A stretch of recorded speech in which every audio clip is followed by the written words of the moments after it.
Radio, a division of the Columbia Broadcasting System, and its 217 affiliated stations present the CBS Radio Workshop, radio's distinguished series dedicated to man's imagination, the theater of the mind. Transcribed.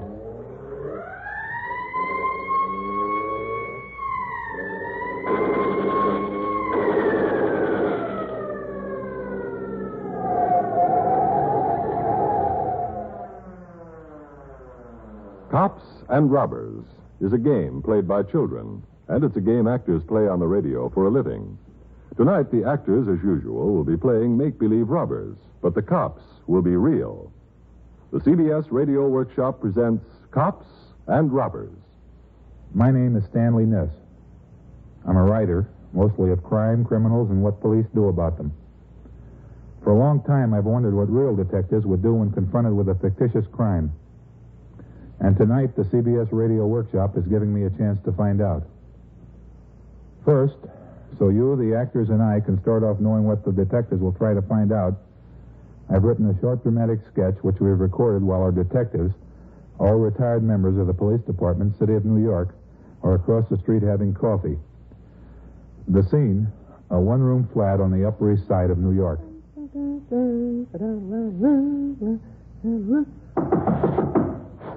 What? Who is it? Me, Duncan. Well, come on in. It's open. Not open. Oh, honest goodness.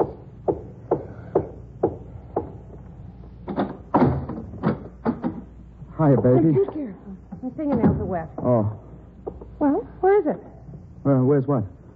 The chow mein. You were going to stop at the Chinese restaurant and bring back chow mein. Where you been?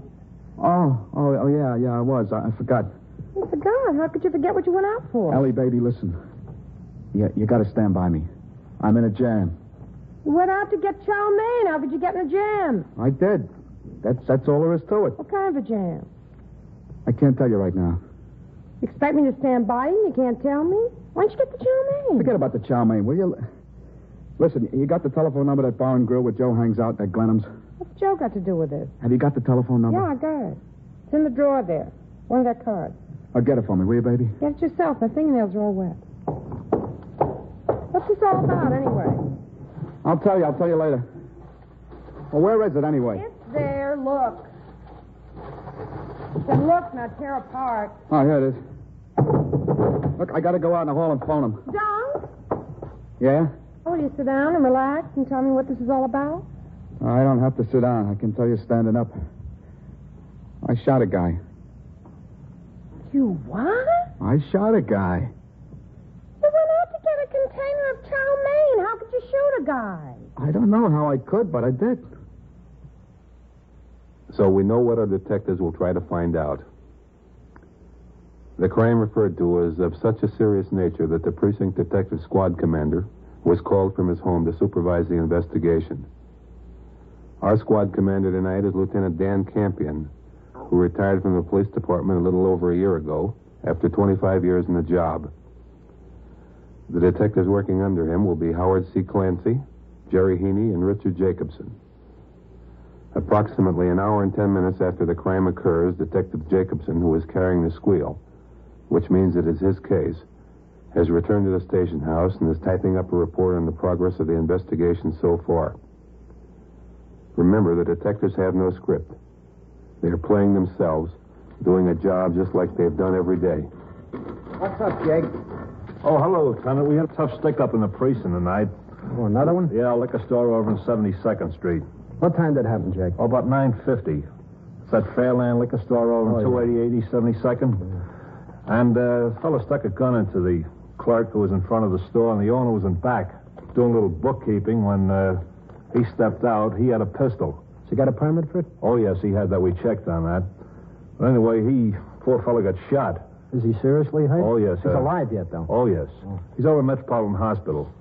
He fired a shot at the stick-up man. Stick-up man fired two at him and hit him. And he went down. Where was he shot, Dick? Under the chin it hit him. Deflected into his jaw, just below his lips. Oh. Anything else to it? He got a little more than $800. He grabbed money in a paper bag, and ran out the front door in the street. Anybody see him? Any good identifications Well, on yeah, him? pretty fair identification. The fellow had a car. We found it out later. He ran around the corner on 3rd Avenue. He hit some old woman, knocked it down. Anybody see him? There was a sanitation man trying to help the old woman up. But he saw this fellow continue to run.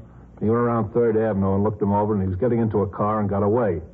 You got the sanitation man name and all yes, like that? Yes, we have Good. that. Good. But on the back of his car, he had some of that red tape, that fluorescent tape they're using. Oh, yes. And that was all over the back bumper. And he got the last 3 numbers of the plate. Okay. I sent out an alarm for the car over the teletype with those 3 numbers, and all the boys in the neighboring precincts have been notified. Lieutenant Campion, Sergeant Klein on TS just rang upstairs, and he says Dowd over on post 11 thinks he's got that car spotted that was one of that stick-up and shooting. It's over there at 2nd Avenue, 77th Street. It's a 2-door Plymouth sedan. It's 3T152. Oh, we got the full license now. Yeah, and I verified it, and it's registered under a Joseph E. McCondy. It's 761 East 76th Street. Hey, Clancy, could you check lost property on that? Okay. Yeah, see if you can get the description of the car and get the owner's name and address. Yeah, Dowd is guarding the car over there. He's not letting anybody go near it. Say, Jake. Okay. You go over with Howie after he makes that call and see if we can get that owner in here and we'll talk to him. Very good, we'll do that. Okay, get right on it. Now we see the detectives are off on the right track. But what about the characters played by our actors? Let's get back to them. The following scene was written, rehearsed, and recorded in advance. And of course, Lieutenant Campion and his men are unaware of what is going on in this scene, just as they would be in the job. All right, Joe. I'm coming. Oh, Joe. Telling you, Dunk, you got a friend in me. That was the best fight all season, and I got to miss the finish. I appreciate it, Joe. Hello, Ellie. Hi. Well, what's the big jam you're in? You sure it's not the car? No, it's not the car. It only should be. Where's the keys? Here. Here you are, Joe. Where'd you leave the car? In the same place, right where you always leave it. All right. Now, what's this big jam you're in? He went out to get some chow mein to bring back. Let me tell it, will you? Well, who's stopping him?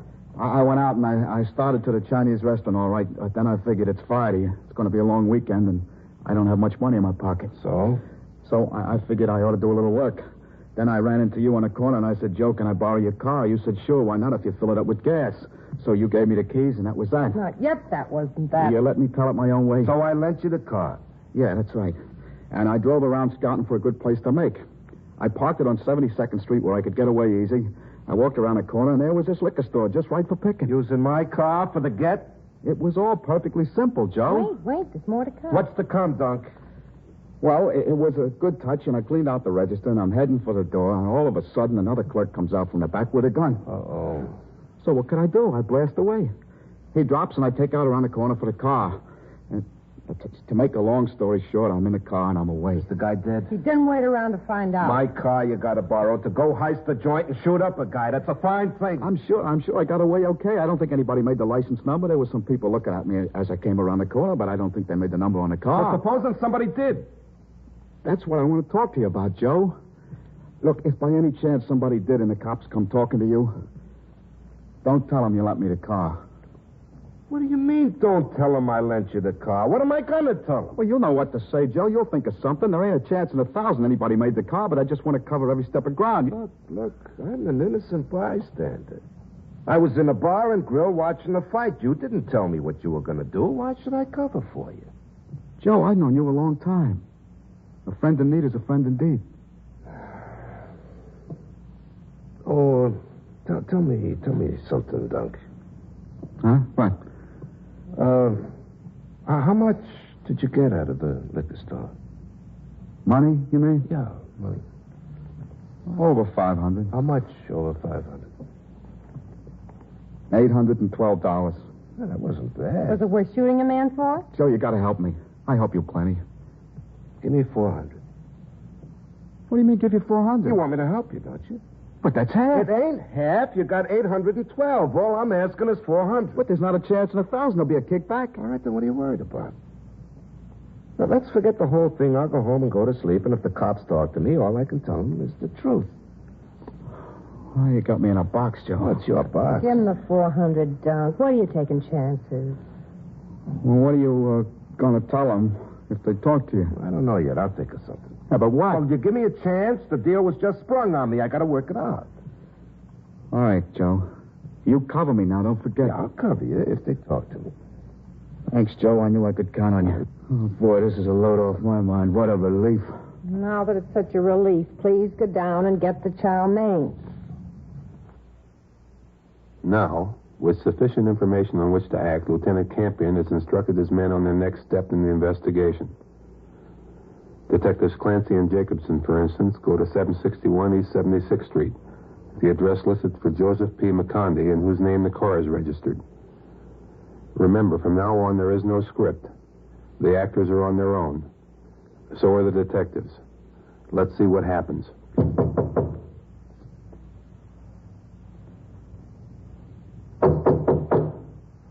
Hey, Mike. McCondy. Mike? Is there something I could do for you, gentlemen? What's your name, Chief? Joseph P. McCondy. We're detectives.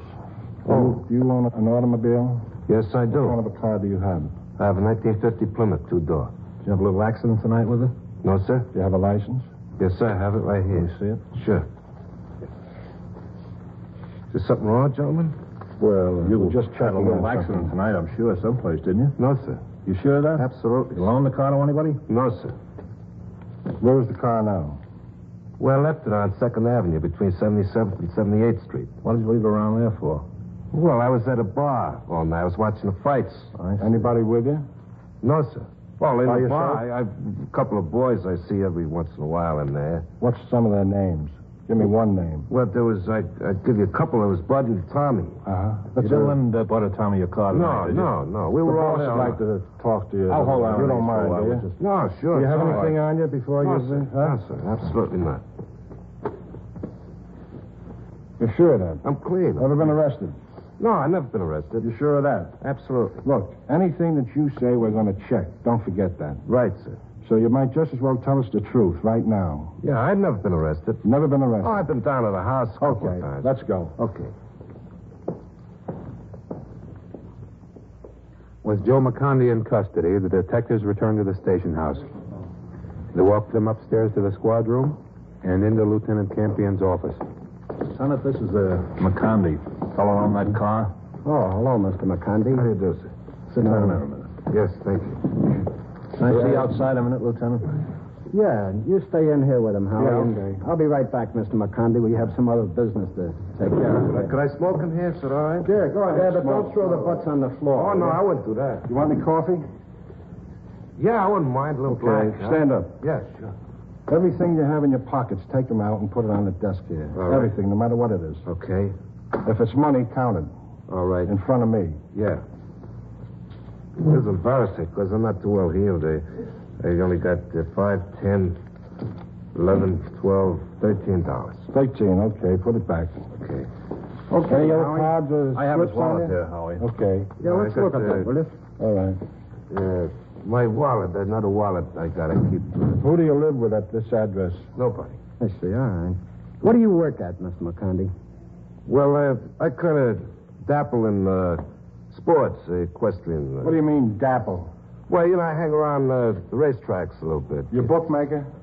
Well, a little bit. You Just take numbers? no, I don't take no number. You ever fingerprinted for anything? No, I was never fingered. Never fingerprinted? Because we're going to fingerprint you. Well, that's all right. It's your privilege, I guess. Excuse me a minute. Tonight, Lieutenant, he was in the spot up on the avenue tonight. Yeah, we'll come to that. Fine. Say, Jerry, check the BCI on this fellow's name and address, and you got a pretty good description of him. Okay. And then I want you to check the Information Bureau and see if he's been... Do you ever get a summons for anything? No. Never had a summons No. in your life? No. Oh, you mean a parking summons and Yeah. something like that? Well, I got a ticket for speeding there once or twice. How long ago was Summons, that? isn't it? Yeah, Why don't you answer the question? well, I call those tickets, you know. You were convicted Summons. then. It's Is polite. that right? You were fined? Yeah, I was fine. Well, that's a I played it- conviction. Oh, Now, where were you at 9:20? I was at Glenham's Bar and Grill on 2nd Avenue between about 75th and 76th Street. I got there about 9 o'clock. I had some real rotten chow there, and then had a few beers with Spud and Tommy, what I told you about. And we were chewing the rag there for about an hour. The fight went on at about 10 o'clock. And we made a couple of bets, me and this Bud and Tommy, and... You didn't leave the premises between 9 and 10 o'clock? No. Did you see the whole fight? Yeah, I went 10 rounds. Who won the fight? I'm narrow. I won the What odds did you get? 2-1. I gave to you. Oh, you gave the odds, huh?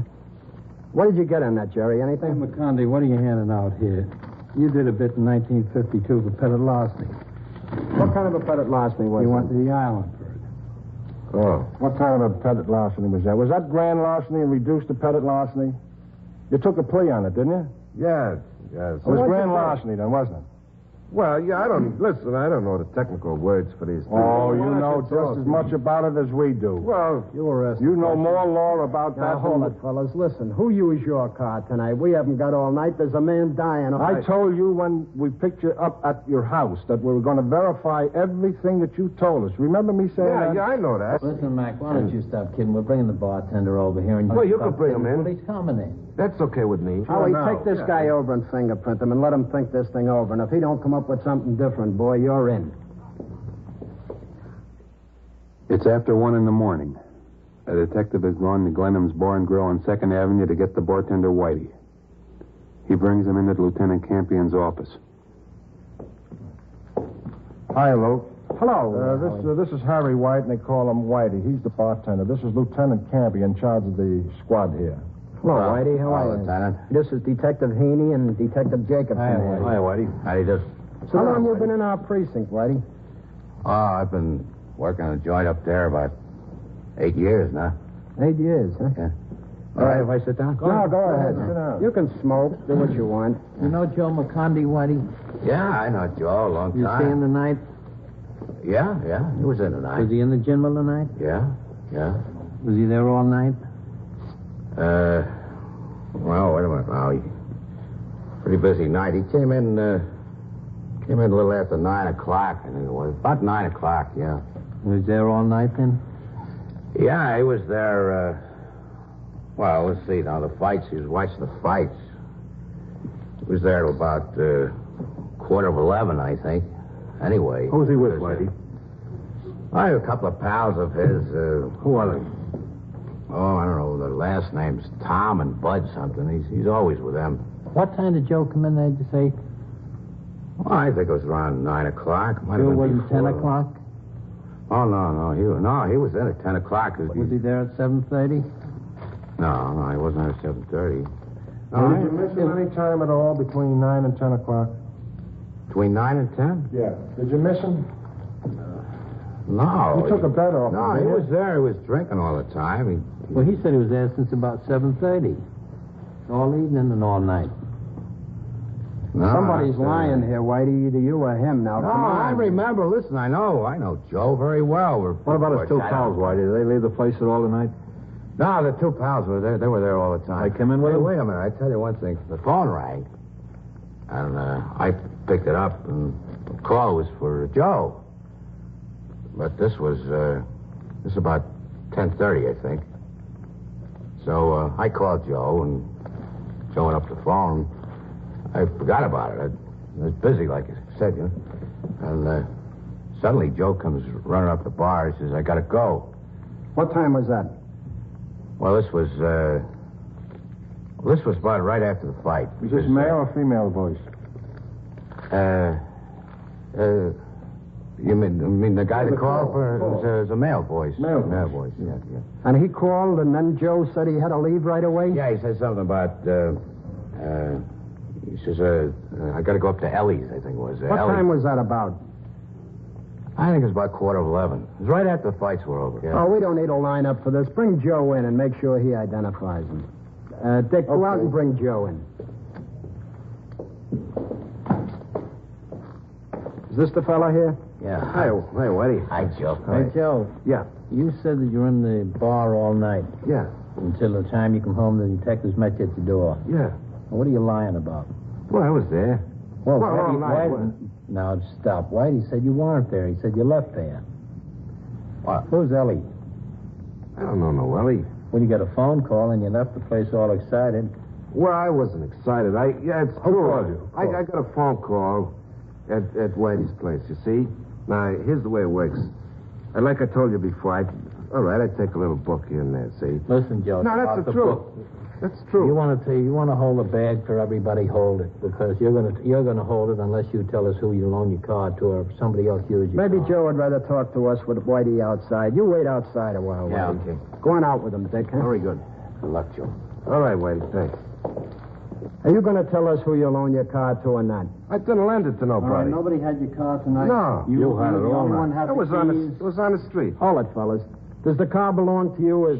There's no mortgage on it or No, anything else? no. It all belongs to you. Yeah. Does everything in the car belong to you? That stuff in the back, on the trunk and all like Everything. that? Everything belongs Yeah. to you, huh? Is that right? That's right. All right, well, how about the gun under the seat? I don't know nothing about no gun. Now, you fellas heard him say everything belongs to him. And do you know with a previous misdemeanor, boy, this is a felony. You're not kidding anybody. You're in. Well, There's a man dying over there. all I know is you could check with the Whitey and with Bud. Bud works in the garage on First Avenue. We'll have somebody check. McCundy, I want to tell you something. Yeah. Now, we found this gun in your car, and what we're going to do, we're going to send this gun down to the Ballistic Bureau to have a test made and to see if it conforms with the bullets that were shot into that man tonight. So we're just going to hold you. You are now arrested. You're arrested for 1897 of the penal law, which happens to be a felony. So I want to tell you right now, you're permitted to call somebody or write a letter. Why don't you get smart yourself and kick in? You haven't got a chance. I tell you, everything I told you is true. We've been babying you all day and all night. I don't wanna We're not going to baby you anymore. I don't want to take no raps for nobody, so... You're not going to take any raps. No, Okay, well, I I'm don't wanna glad to take hear any that. Why don't you tell the lieutenant just what happened? Okay. All right, let's I go. got a phone call Let him at talk. Whitey's, you see, from Dunk. Dunk. What's Dunk's name? Dunk Rui. Dunk Rui? Yeah, it's like Dewey with an R. Where does he live? He lives on 398 East 71st Street. That's Ellie's. That's his girlfriend. Oh, yeah? Yeah, that's where he called me from Ellie's house. Let's take this name and address for a while. Check that at the BCI. See if we get anything on him. Go ahead now. Well, he called me up and he said he had to see me, you see. Yeah. So I told him to come down because I wanted to watch the fight. I didn't want to miss the last round. So he said it was very important I should come to Ellie's house as fast as I could get there. He was the one who was excited. I wasn't excited. You're the calm type. Yeah, you know. So anyway, I went over to Ellie's house and I loaned Dunk my car. He didn't tell me what he was going to do with No, he with the twisted car. your arm for you to get it from him. Well, I lent him the car. He paid Where's me a couple Dunk of now? bucks. I don't know where he is now. Maybe he's at Ellie's. At Ellie's house? Yeah. What time you lend him the car? I don't know when he took it. I gave him the keys. Where do you generally meet him? At Whitey's. At Whitey's? Yeah, huh? yeah. But he goes steady with Ellie, huh? Yeah, I've been up there for a bit. Does he live with her? Well, he's there most of the time. Just a friend. Let's be discreet, you know. What's that location again? 398 East 71st. What apartment? It's 3E, I think it is. It's on the third floor. They got a phone over there? Yeah. Okay. Say, Dick. Yes, Jerry, Lieutenant. get right over to this Ellie's house. You may nail this guy right there. In fact, I think we better put him in the boob downstairs and we'll all go over. Now, 20 minutes later, the detectives are in the hall on the third floor outside of Ellie's flat. Here, as they hope to make the final arrest in the case, Lieutenant Campion gives his instructions. Yeah, but listen, everybody get your guns out right now. We don't want anybody to get hurt. Yeah. Special delivery. Okay. Oh. Where's Dunk? What? What do you mean? Oh. Wait a minute. Wait a minute. Don't hide her. There's no sense of hiding her. She's not. She's going to be a nice little girl. Listen, Ellie, What do where's you want? Dunk? Where's Dunk? Who? Oh, you know Dunk who. Now, don't give us that I don't line. know what you're talking about, really. You don't, huh? Place over, Lieutenant. Yeah, look this joint over. It's a good searching. Yeah, give this a good There's going nothing over. here. We'll find out. We'll find out. We're the best moving men in the We're world. going to scream, too, so just keep it nice and Go over there and quiet. sit down. Money. Oh. That's my money. How much is there?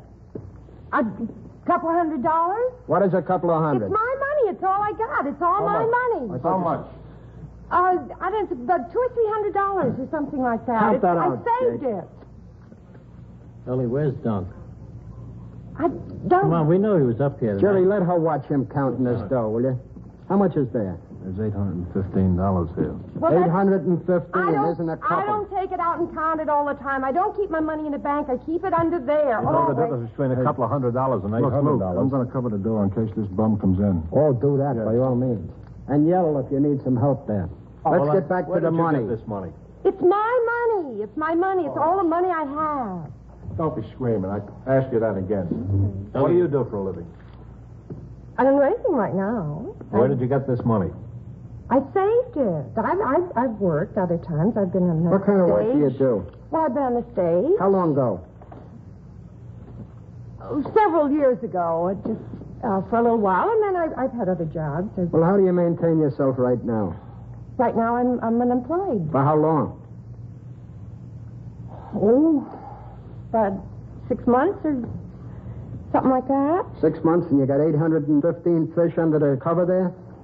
You live here alone, Ellie? Yes, sir, I do. What's the men's clothes doing in the closet? That's Your father's. no, not my father's. There's somebody left him here. No, She'll it's explain. Come on, she'll explain. You been arrested before, Ellie? no, Never been arrested? no. Hold on. Yeah, man. Pick him up, Red. Pick him up. Give him a quick fan. take Give your him a hands off. frisk. What's this, Ellie? Give him a frisk. I don't know. Sit They down. didn't. Sit down. Sit down there. You didn't know Dunk, huh? I didn't say I didn't know him. I said I hadn't seen him in a long time, and I hadn't. Dunk, you better get that new suit out of the closet. You're going to need it. We're cops. I don't know you, cops. Oh, do you want to be shown? Well, sure, I want to be shown. What do you Shut up, work you at? bum. We'll show you. What do you work at? I don't work. I'm sick. Are you? You'll be sicker when this is over. How long do you know the Jane here? How long do I know you? Couple years, right? Years, couple years. You live here? Well, I don't know what you want. What do you want with me? Are your clothes in the closet? They're his clothes. Did you leave any money with her? You left an envelope with her, didn't you? Some dough? She said you How much did. was it? Shut up. You keep quiet. How much did you leave with her? Look, I want a lawyer. I mean, I don't You get a lawyer. You get a lawyer. How much did you leave with her? How much money? She said No, I did. All right, I left her some money. She said you left $800. Is that I right? didn't leave. No. How much didn't did leave you you leave? $800. No. You didn't count it. I didn't leave any $800. Help me. Put a You got a charge or something? What am I charged? You'll We're going to give you charge. 48. Did you ever hear about a 48? I don't know what it is, no. Well, we make out a short affidavit down in court, see? And it's a 48. And if we can't find anything on you, in 48 hours, we give you another 48. And we keep giving you 48. Until you get wise to What kind of a deal is that? I did nothing. That's the right. All right, get them up. We'll take them down the house. Wait till I see that Joe. I'll tell him. Come on, keep going, Dunk. Next time I'll borrow somebody else's car. And that was Cops and Robbers, with real cops and not so real robbers. They were actors, and I'm sure you will agree, very good actors, playing for the most part without a script, knowing only the backgrounds and motivations of their characters. John Sylvester was Dunk, Elspeth Eric was Ellie, Larry Haynes played Joe, and Ken Lynch was the bartender. The CBS Radio Workshop is grateful to Lieutenant Dan Campion and Detectives Richard Jacobson, Howard Clancy, and Jerry Heaney for helping us try to prove a point. I hope we did. You have been listening to Cops and Robbers on the CBS Radio Workshop.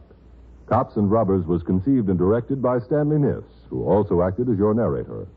All names were fictitious, except those of our detectives, who are all retired members of the Detective Division, Police Department, City of New York. This is Art Hannes inviting you to listen next week when the CBS Radio Workshop will present The Legend of Jimmy Blue Eyes, a narrated poem set to music by Ray Noble, the story of a jazz trumpeter who sells his soul to the devil. The CBS Radio Workshop is produced in New York by Paul Roberts. Another brilliant concert by the New York Philharmonic Symphony comes to you over most of these same stations on Sunday as Guido Cantelli returns to conduct an exciting program featuring the Beethoven Concerto No. 4 in G major with the distinguished German pianist William Backhaus as soloist.